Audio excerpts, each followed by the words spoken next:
प्यारे बच्चों, जैसा कि आप जानते हो कि बोर्ड की परीक्षाओं की तैयारी के लिए ही मैंने ये चैनल बनाया है और मेरा उद्देश्य यही है कि आपको पढ़ने के लिए प्रेरित करके और आपका अच्छा से अच्छा रिजल्ट हो। और ये जो न्यूज़ मैं आपको देने जा रहा हूँ ये वैसे तो आपको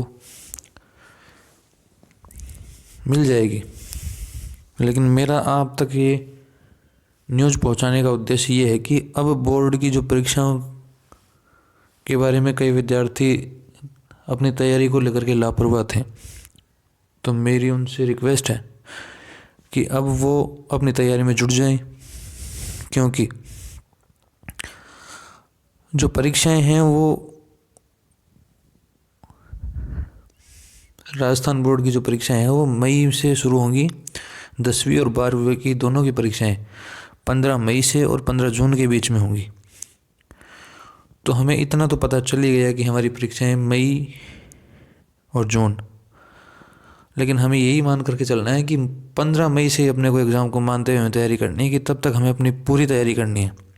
तो आपके पास अब समय भी कम बचा है, तो जैसे भी जिस भी माध्यम से हम पढ़ाई कर सकें उस तरह से हमें पूरी तैयारी करनी है। और हमारे पास सब्जेक्ट भी एक नहीं है, हमें हर सब्जेक्ट की अच्छी तरह तैयारी करनी है और ध्यान लगा करके पढ़ना है। तो अब सभी विद्यार्थी अपनी तैयारी में जुट जाएं, चाहे 10वीं के हों या 12वीं के हों।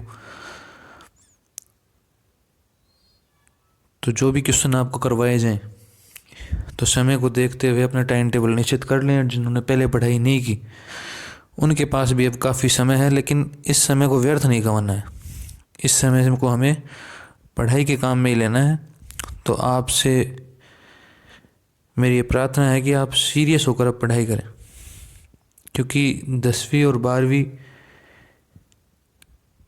में जो हमारी जो परसेंटेज होगी या हम जो ज्ञान अर्जित करेंगे वही हमारे आगे के लिए बहुत महत्वपूर्ण होगा। ये समय है, इसको लापरवाही में नहीं गंवाना है। इसको हमें अपनी तैयारी के ही काम में लेना है। और जैसा कि हमें अब तो पता भी चल गया है कि 15 मई से 15 जून के बीच में है, तो अब तो हमें फालतू चीज़ों से ध्यान हटा करके केवल पढ़ाई में ही अपना ध्यान रखना है।